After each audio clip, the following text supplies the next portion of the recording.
the combat things and the combat experiences that I was thinking were going to come up, that I was thinking were going to be the main focal point of my healing, actually wasn't what was coming up. What was coming up was childhood trauma. What happened over the course of the next 20 months working with Lou broke me free from the constraints that I had really set up in my own psyche, my own mental health, and the misalignment I had with my mind, body, and spirit. I was like walking as three different people in a sense, or even more. Split personality issues. Welcome to the Two Curious MD podcast. I'm Dr. Ali Ahmed. And I'm Dr. Soraya Khan. With the wisdom from holistic, alternative, and these conventional medicine, we are here to challenge the status quo.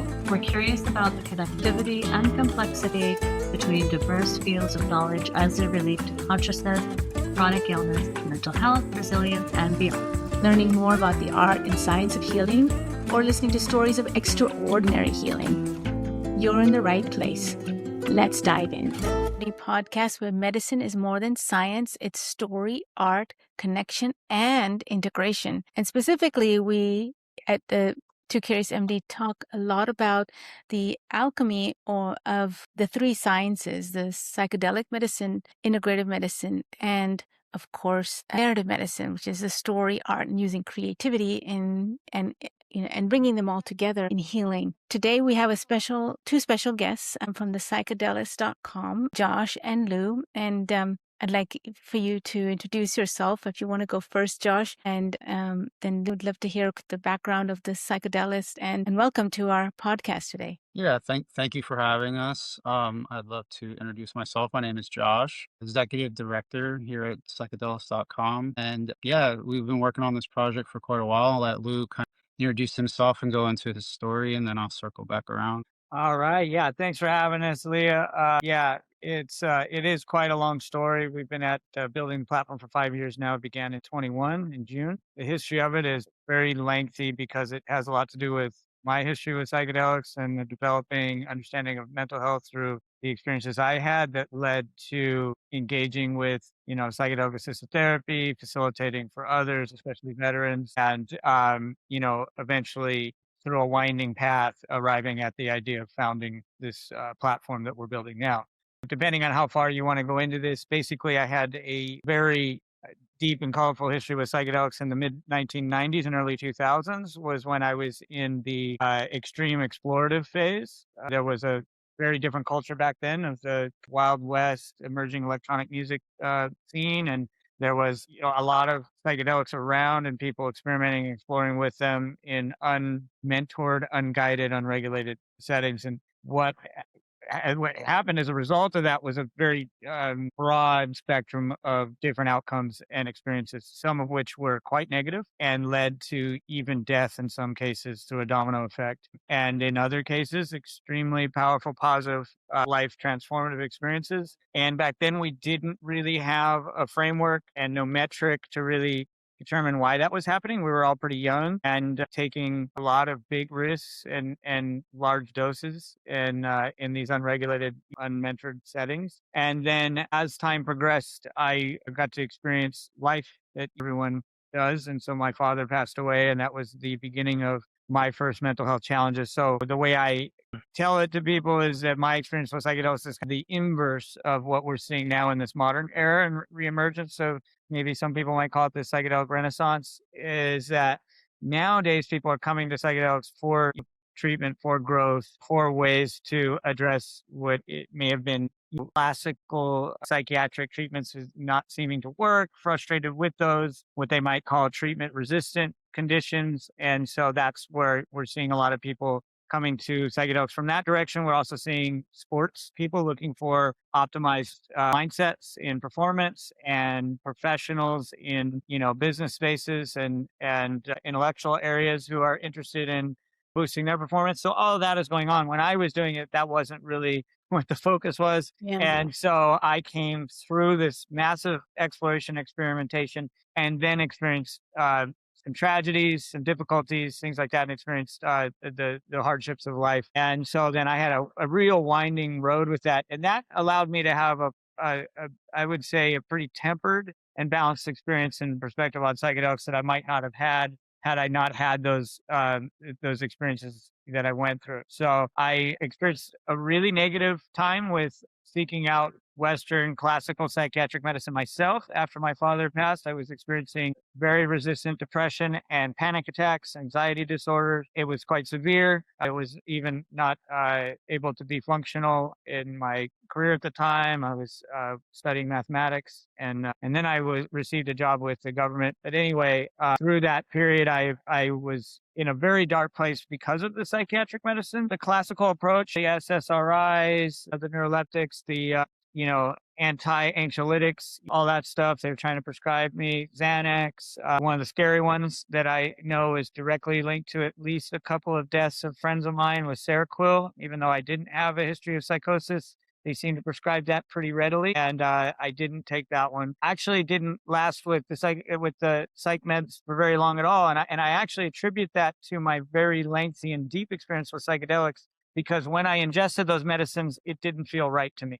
They felt off, they felt wrong, and I immediately discontinued. And so I was introduced to Chinese energetic breathwork, Qigong, through the International Institute of Medical Qigong, and a teacher that I had there named Bernard Shannon taught me this breathwork techniques and processes of somatic awareness and healing through that. And that saved my life. I was actually suicidal for a bit there. And then because of the experiences, I lost a lot of whatever minimal faith I had in our societal functioning systems and institutions. And so I joined the cannabis and trafficking areas of life and illicit product procurement, you could say. And I got in a lot of trouble doing that. I got into some very violent situations and robberies. I was incarcerated, and that exposed me to another side of the conscious experience, I would say. And certainly that adds pressure to maintaining mental health when you're in those circumstances. So I was in a hostage situation in 2007 where we were going to be killed by the assailants in that situation. And then I began to develop a system for securing transactions that weren't, exactly authorized by the banking systems and things like that. Even as cannabis became legal, there was still a gap there between banking and the ability to pay for and obtain product for stores and stuff like that. And it was a very dangerous time period. So I went through that, and then I met someone who was just a pivotal, extremely important person in my life. I met a woman who I fell in love with almost instantaneously. But it turned out that she was deeply affected by her own trauma, and her first love had been murdered in front of her. And so she was wrestling with deep traumas, and we spent 6 years traveling the world together and having this magical romance. But sadly, in 2014, she succumbed to a drug overdose. She had a binge relationship with substances. And so when the guilt and the grief and the unresolved trauma from the murder would emerge, she would revert back to old habits and binging with substances, and sadly had an opioid overdose. So that brought me full circle to considering mental health. And then once again, I call them life splitters. I'm not the one who coined that term, but one day your life is one way and the next your life will never be the same. And so I, got involved with trauma-informed therapies. I utilized and was introduced to a book by a woman named Brandon Bays called The Journey: A Practical Guide to Healing Your Life and Setting Yourself Free, which was pivotal for me. And I began practicing with friends. I actually didn't seek out, licensed professionals because I had had such poor experiences in the past. So I read the book. There weren't any seminars at the time that were available in my area. And I just began practicing with what she outlined, which I would somewhat describe, I guess, as a mixture of different things. Guided meditation, hypnotherapy, and Gestalt therapy might be a way. I'm sure you could add probably some IFS in there a little bit. There's probably several things she mixed together. It's very effective, her scripting and the way she does it. I spent over close to 300-400 hours practicing the techniques that she had in that book, and I emerged quite changed, actually. And when it really made a difference is then I started to realize, well, I had a question. Why were these psychedelic experiences in my history with friends and people in that time period, why did some of those experiences end up in negative outcomes, and why did some of them end up in positive outcomes, and why were some in a spectrum of areas in between? And I emerged at the concept of skill development in relation to mental health. So prior to that, I think my perspective, and I would say probably a good portion of the Western world with a classical psychiatric perspective, is that mental health is the luck of the draw. You got unlucky, you had some maybe bad experiences that you had as a kid, and maybe some neurotransmitters are a little off. And so we're going to give you some talk therapy and throw some chemicals at you and just pray and hope that it works. Yeah. This new perspective for me was one of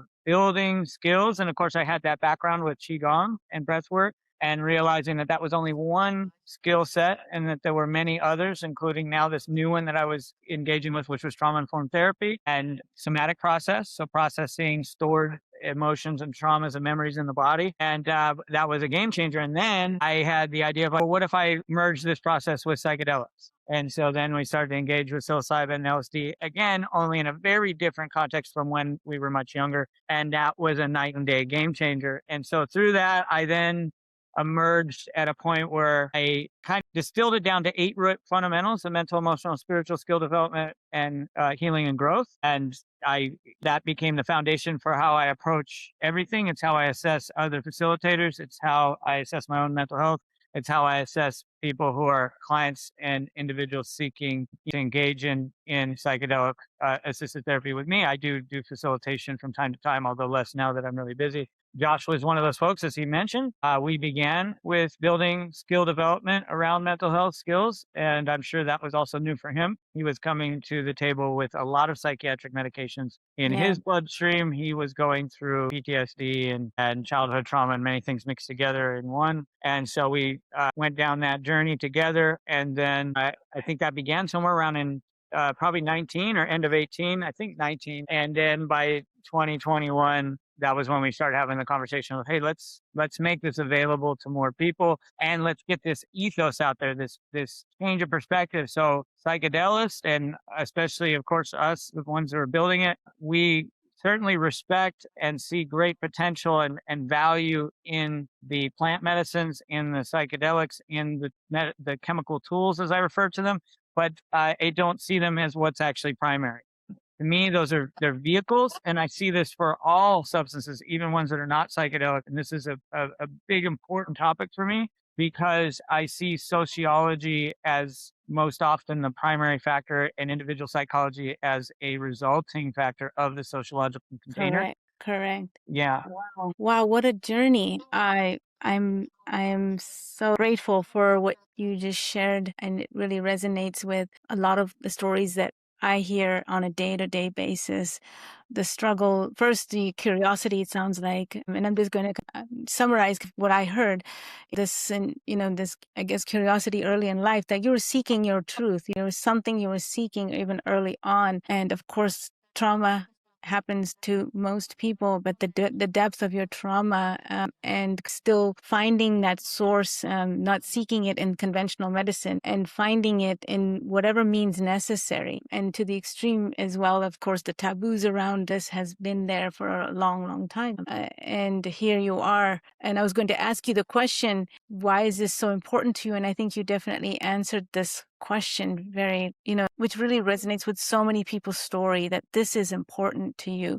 You have lived through this experience in so many facets of it that not a lot of people know. The incarceration, the death of your loved one, and to have to overcome some of those big grief and trauma, and then sourcing the root. You're really looking at nature, looking at natural, but sourcing the root of that.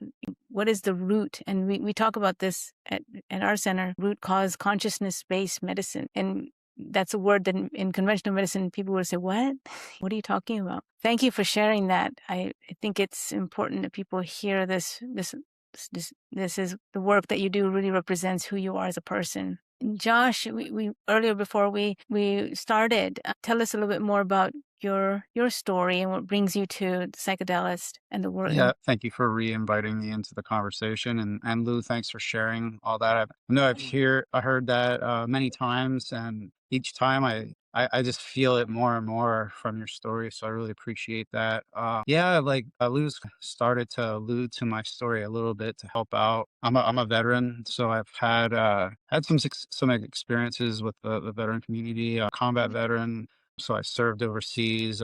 I was engaged in combat. And once I came home from that, I noticed like right away I was having problems. And most of the problems I was having were relationship problems. So I was having issues with my spouse, and so that grew over years. And then I actually got out of the military. And when I got out of the military, that didn't get better, which is something that's pretty common with people. I laugh now because I can. It wasn't fun when I was going through it, of course. It's actually very numbing for me at the time. And that was part of the problem, I think, that I eventually found. When I got out of the military, I started seeking different types of medicines, and eventually wound up taking about 13 different medicines from the VA, whether it was psychiatric medicines or a combination of a cocktail of different medicines, of migraine medicines, medicines for this symptom, medicines for that symptom, medicines because this medicine caused this other symptom, things like that. And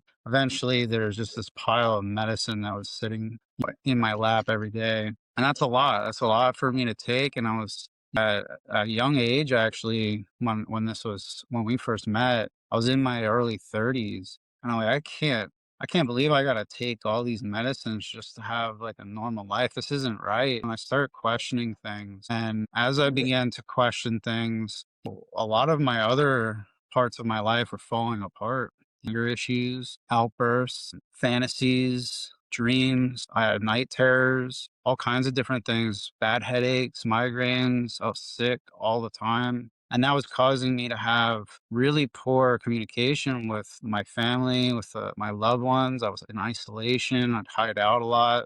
And as I began to like look at that, my wife's gonna leave me. My kids, I have a few kids. They're scared of me all the time. And I looked in the mirror, and I constantly was saying like how much I disliked that person, all the way to the point of where I hated that person I was looking back at in the mirror. And I'm like, I think there's something wrong with me. I really started questioning that. And I internalized a lot of those emotions. And then one day I was getting my hair cut, and a buddy of mine that I actually served with, he's a fellow Marine. He was in my unit. I didn't deploy with him, but he deployed at a different time.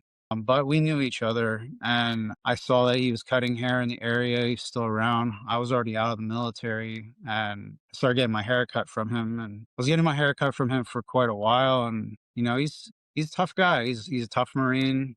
So what I'm about to say would make sense that I listen, because this tough person that's in my life generally wouldn't say anything.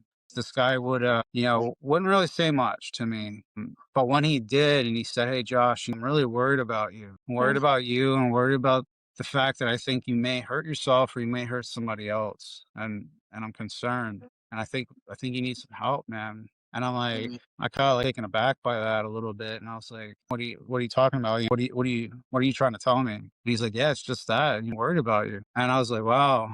For this person, I said this in my mind. I was like, for this person to say that to me, maybe there's something really wrong. And I'm already questioning it anyway. So that there's this positive affirmation for me to get help was happening in my universe. He's like, I got a buddy of mine that's really into this stuff with helping people. And he's like, it's not attached to the VA or anything like that. He just really wants to try to help people, and he didn't really give me a whole lot of other information. He did say a little bit about kind of the modalities that he uses, but he said that's not really his main focus. But if you really want to help, I'd like to introduce you to him. And within, about a 2-week period, or maybe a little bit longer, because I think Lou got hurt sometime around that time. He got in a motorcycle accident. So we were dancing around his injury there. And I met Lou, and the first thing that we did was we actually didn't begin working on plant medicine. We didn't work on psychedelics. I was actually far from that. The very first thing that I did with Lou was we met and we had a conversation. And what we did in that conversation was we explored belief. Well, we got to know each other too, but yeah, really what we were doing was exploring beliefs and belief systems. And I feel like if Lou had a little bit longer to talk, he'd talk a lot more about belief systems. And that's one of the main like starting points that he works with. And then from there, we did do the Brennan Bayes work, the type of hypnotherapy, and we did that. And what I was discovering, which I was again a little shocked, I guess, was that the combat things and the combat experiences that I was thinking were going to come up, that I was thinking were going to be the main focal point of my healing, actually wasn't what was coming up. What was coming up was childhood trauma. And as we began, Lou and I have talked and spoke with other groups and have been educating on this a little bit. That's actually really common in the military community, that the military members often have early childhood trauma, whether they're sexual or violent. And unfortunately, I have both. And there's no doubt in my mind that anybody that had that is going to struggle in life, and especially with those skill sets that Lou was talking about. And of course, one was belief. Two is just like self-importance. Like my ego is through the roof, and in a lot of ways that might have been because I was putting myself last all the time and not taking care of myself properly. So I was struggling with all these things, and what happened over the course of the next 20 months working with Lou broke me free from the constraints that I had really set up in my own psyche, my own mental health, and the misalignment I had with my mind, body, and spirit. I was like walking as three different people in a sense, or even more, split personality issues, like the angry outbursts. And as we began to do that, all those three things that are so important for somebody's, daily walk or their life began to come closer to one another. And it was because I was building trust, and then after we did that, Lou had that idea to start Psychedelist. And I thought, wow, that's really important. And as we began to start that, what I was noticing was my journey of healing wasn't over. I was just beginning. And as we began to work harder and harder on this project, we noticed more and more that there are so many important things that we have to work on constantly within ourselves. So I did IFS work, not with Lou, with somebody else in the community. I did KAP. I just got done with 6 months of ketamine therapy, and that was actually through the VA. So there's these different modalities that you can experience as a veteran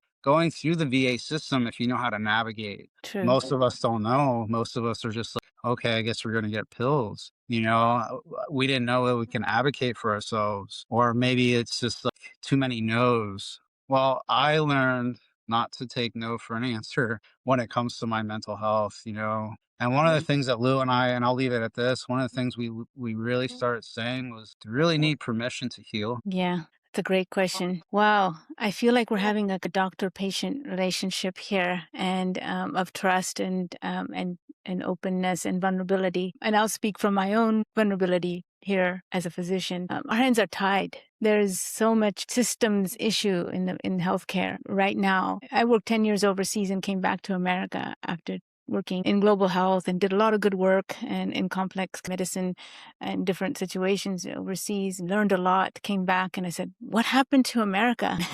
It's like a mental health epidemic, even before COVID was bad. So yeah, the system is broken, to be honest. And the options are very limited. We know evidence, of this arise. By the time there's a fourth drug, your efficacy goes to 7%.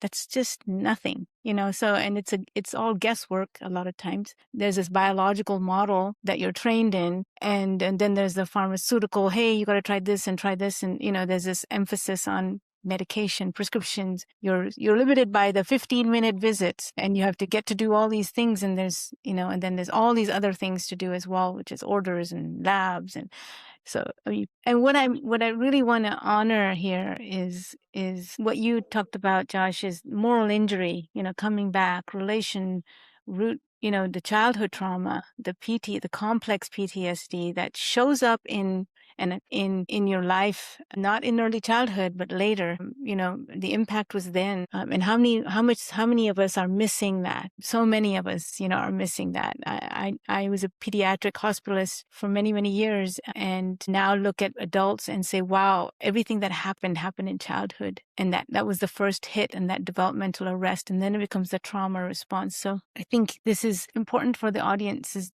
to hear the story, the connection. I think that is needed in healthcare, whether it's the healthcare that you sought on your own through natural medicine and all of the other tools and the resources. And, I do have to also give credit to the VA, which is the largest healthcare organization in the world. And it does provide, therapies and options for veterans. Ketamine-assisted therapy. We also take care of patients, and when we first started treating veterans, we said, wow, really complex history. 13 medications you described. You've actually counted how many medications at a young age that you're taking. And it's a sad system that we're in. So I can see now, why Psychedelis is even more, valuable. Tell us more about, where you are right now with Psychedelist.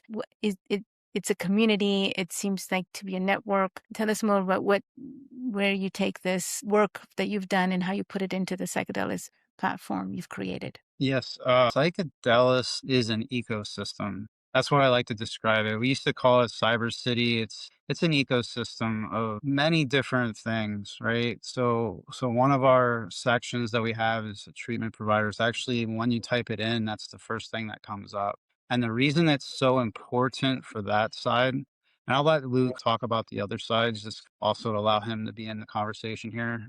But the reason that we have the main focus on the treatment is because we think that that's the most important thing, skill set development beyond anything else. Because even when I was in my ketamine assisted therapy, sometimes I didn't get the psychotherapy. Sometimes I was just in a room with the medicine all by myself, and I'm hooked to a monitor, so they're monitoring me, but not inside the room. And there's some really difficult experiences in there. Without the skill set development, I would have a really extreme problem with this. Sometimes my heart would race over 150 beats per minute, 160 beats per minute. My blood pressure would spike. And in that, I had to learn how to let things go. I had to learn how to breathe. I learned how to sit still. I learned these different things that really were practiced when I was practicing these with Lou early on in the early stages of my healing journey, and then just carrying them into these different things. So that's why the treatment section is the first section that really pops up, because it's the most important thing. Now, we don't even have just people that are focused in psychedelic therapy. We have sound healers. We have these different therapists there that are licensed that aren't really into psychedelics, but they do believe in the mission. They believe in the movement. They're supporters of it, but it's not a requirement to be on the site, and be involved in psychedelics. It's just we feel that these people are needed. It's so valuable. I want to kick it over to Lou so we can talk about some of the other features on there. If you want to say anything further about the treatment side, Lou, please do. I want to kick it over to you. Yeah. So I think it's a good time to talk about the name Psychedelist too, in relation to what we keep harping on a bit here. And it is because we feel so strongly about skill development. We are a very large community support platform, listing, etc. We're a directory listing. We're an advertising platform. And so the name Psychedelist in that context is pretty simple. Quick play on words. And obviously there's a directory listing there with all sorts of services and products and informational opportunities. But beyond that is this real focus on the skill development side. And that's why these speaking opportunities are so important, and this ability to get our brand ethos out there and the true messaging of what we're about, because you can miss it if you don't hear us speak about it. And so there are other categories of that are labeled for people who are dedicated to building skill sets, and the scientists, dentists, physicists, violinists, pianists, right? So many of those, all of those are categories that are meant to, describe someone who has spent a long time, many dedicated hours building a skill set. And so psychedelist falls in that pattern of language and is meant to indicate the same thing. So we're hoping that one day, as the brand ethos gets out there more and psychedelist becomes a more common household name, that people may refer to themselves as psychedelics. That's the true idea behind it. And you miss that if we don't talk about it, and you don't know that that's where that name comes from, or what that name is meant to mean. And so, yeah, that's the whole project really is embodiment of the skill development journey. And that was it's not the thing about it, and why it's so important is it's not necessarily the sexiest message. A lot of people that still come to our platform, come to me, come for questions. Not all of them, but there's still a good amount of people out there who want to just, take a psychedelic in the same way as taking an antidepressant, in the same way as taking some other form of medication, whether it's an antibiotic or a blood pressure medication or whatever it is. Kind of almost what I mean is a set it and forget it idea of, I'm just going to microdose. Oh, I'm going to do this experience and that's going to fix me. And I just actually saw a post somewhere on social media, on Facebook, about some very lifelong practicing meditators in, I believe in India. I think they were Hindus. But these were master level practitioners, 30 years of nonstop meditation, were exposed to DMT 5-MeO. And their comments were interesting. They said, yes, this is the truth. This exposes you to the truth and the reality of our universe and our spiritual existence. However, it's just a glimpse. It's just a window. The practice of a lifetime of meditation is not a glimpse. It's becoming that which is. It is creating it through a built effort in yourself. It's no longer something that you depend on, something external. And that's what's so important in what we're talking about here, is that people are so much out there looking for, what is the one thing? What is this thing that I can find out there that's just going to eliminate my suffering? And that's just, I don't know if that's a factor of, great marketing and propaganda and just the instant gratification marketplaces and things like that. But eventually people get tired of it once they realize it doesn't work. Once you go through enough of that and you go, wow, none of that is working. And then you discover something that does work, that actually works. And yeah, it takes work. You have to put in daily practice and you have to put in some discipline and some effort, but it actually works. Once you've had enough failure in your life and enough times where you tried the medicine, you tried the supplement, you tried the gimmick, you tried whatever it was, and it didn't solve the problem, then you start going, okay, I'll do whatever it takes. And that, in a way, I think is humbling. That is the humility that comes eventually. And I'm going to put in the work. I'm going to do, if this might work, I'm going to try it. I'm actually going to put in some serious effort and see where that leads. And once you get something where you're like, wow, and it might take an enormous amount of effort to become a master at something. It doesn't take that much effort to notice incremental change, though. And I think that incremental change is the positive feedback that helps you keep going. I felt better today. I did some breath work. I did 15 minutes of breath work. Wow, that changed my day. Just that little bit. I set aside time for meditation. I set aside time for just, 5 minutes in nature, whatever it is. And I felt different. Those little feedbacks, those little pieces of data that come in for someone who's been suffering a long time, it starts to add up. And finally, you start to see some change in folks. So that's the idea behind the psychedelics. Yeah. It's definitely where the real work is. We talk about integrative practices at our center and building that in. And you, Josh, also talked about facilitation, and how important not being left alone in the room. To me, I'm amazed, I'm surprised, and sometimes shocked by, the deep experiences that patients have, and they're left alone in the room, and there's no processing, there's no one to we have a group, ketamine, now going with veterans, and there's so much to be learned from each other too, and from that processing. So and the platform that you've created, I think, is a very important one. I was executive director at UCSF Psychedelic Entheogen Academic Council, which was for the same purposes, bringing everybody onto this platform: researchers, scientists, students, artists, the community, the indigenous, healers that are out there, the shamans, the sciences of indigenous, there's science in it. Why have we ignored that? And bringing it all together, I think it's important that people look at your site, psychedelist.com, because I see the wealth of resources that you've developed and put here. I think when it comes to ethics, right, the ethics of caring, and at our center, we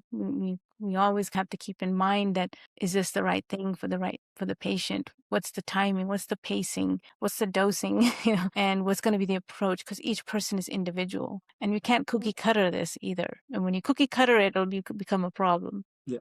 So what are your thoughts on the Renaissance and this? I can see that there's this passion for, and it's speaking to it, but definitely demonstrating this passion to share this passion to really, from your own experiences and taking it to such a deep, extensive model. Where do you want to take this next? What's your way forward? I think that there's a very broad view and dream and picture of a changing world. And I think a lot of people in use that word in this renaissance are hoping for a global level of consciousness shift that changes our interaction with each other and our environment. That this is, when I've mentioned it now twice, I've mentioned that I see individual psychology as a result of the sociological container. That means that I really feel that the sociological container is really as important, if not more important. You can address unnatural, toxic, unhealthy environments through skills and through use of proper PPE, let's say. That's in a Mm-hmm. physical analogy, right? Yeah. We can Yeah. go to Mars, we can go to the moon, we can deal with toxic environments and nuclear radiation, whatever analogy you want to use. And it requires a high degree of competency and skill in order to manage in that. But the truth is, when you're thinking of 8 billion people on the planet, it's not a reasonable expectation of everyone. We need to start changing our sociological container to be healthier. And where this, I think, has been shown in some of the strongest areas is with substance abuse and understanding addiction and dependency to substances and what the impingements are that cause it. This idea that unfortunately, for a very long time existed of drugs cause addiction, really did a lot of harm and of course led to our current war on drugs. It's still going, although I think the war on Yeah. drugs now is at such a level that many people are admitting it's just game over. The scary thing there is when we've got into the analog chemicals, we've gotten now into the industrial engineering and changing of research chemicals and things like this to a point that it's so much more dangerous of an environment because we kept choosing the wrong sociological direction. And now what do? When you see the models that have worked, when you see places like the Netherlands that went through their heroin addiction problem in the 70s and 80s, and then you look at them, they don't even have fentanyl hitting their streets because they didn't choose these models that are founded in profitability, unfortunately. This profit-driven over a well-being of the populations, of the individuals, of the people involved for the sake of whether it's ego, whether it's power, whether it's financial gain, whatever those reasonings are, they very much exist, especially here in the United States. And we're seeing that with this huge opioid crisis and what's happening here. So wanting to change people's minds around the sociology and understanding of even criminal justice, how you can take a human being and you can do this to almost any species, place that species in an environment that is sociologically toxic to that species or physically toxic or any type of toxicity you want to add, and you're going to see negative outcomes in behavior, in individual health, in so many areas for that species. And so it's a really tough message to get across to people because they feel like there's a sentiment of reduction in culpability and responsibility to the individual. And that is not the case. It's instead of giving the system a pass, it's holding the system culpable as well. So it's not letting anyone off the hook. It's actually bringing more responsibility to the entire picture, to the global situation of what is causing people to want to poison themselves. What causes a person to want to commit suicide and end their life and self-harm? What causes these situations is very much a sociological container that's extremely contaminated. So, yes, we at Psychedelics, we're hoping to, on the one hand, give people the skills to manage in the toxic environment, to be able to go into the radioactive Chernobyl, unit and sustain in there. But that's not really the most passionate area that I see. I want to see our society at a systemic level start to address changes that would become more harmonic with our environment, which is in very deep jeopardy, changes within our interactions with each other and harmony as a whole. And there is just a lot of programming, thousands of years of propaganda and generational trauma that is holding us in this stalemate right now. it really is to some degree similar to some of these movies, The Matrix, Star Wars, the Force and the light and the dark. They're real. They're not real in the way that those movies portray them, but those movies are great metaphorical examples of exactly what we're experiencing.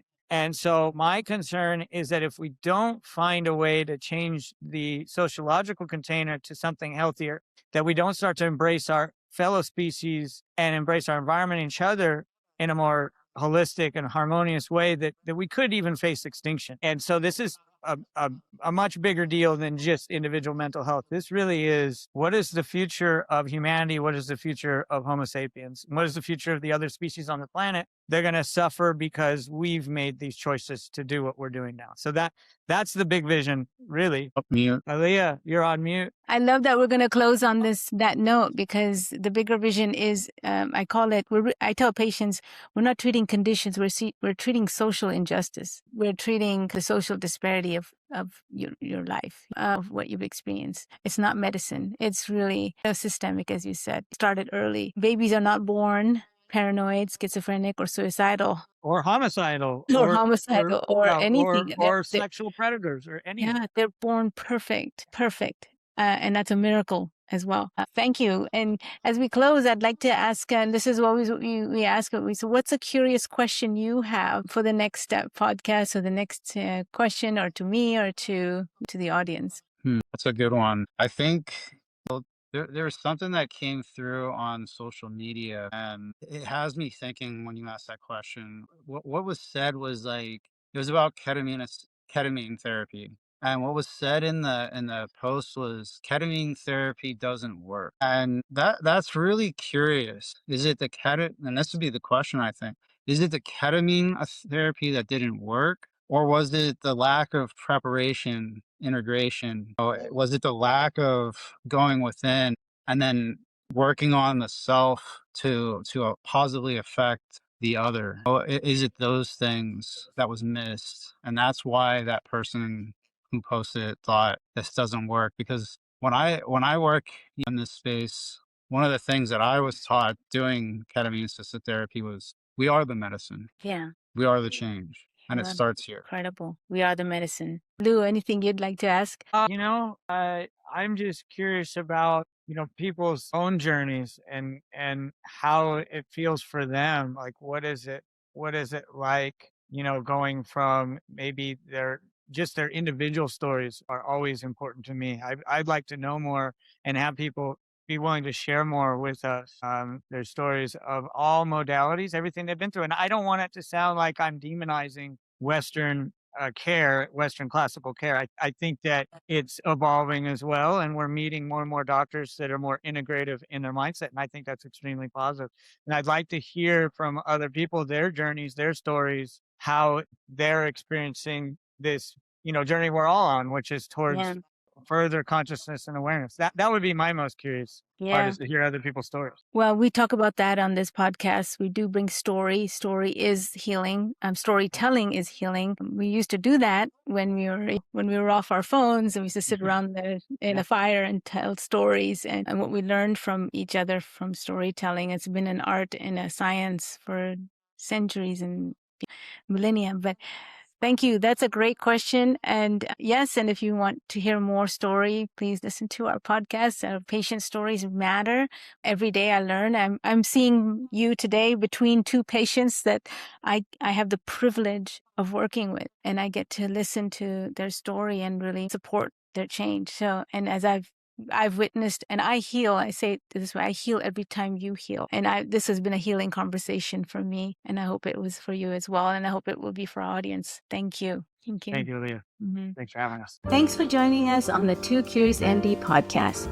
We hope today's episode inspired you to ask new questions and explore fresh perspectives. We challenge you to ask us those unasked questions that you're curious about in your medical practice, condition, health, and wellness. If you enjoyed the podcast, don't forget to subscribe, share it with somebody just as curious, and leave us a review. It helps us keep the curiosity alive. Post or comment with a question or curious inquiry that you have and seek to explore or learn with us. Stay curious, and we'll see you next time.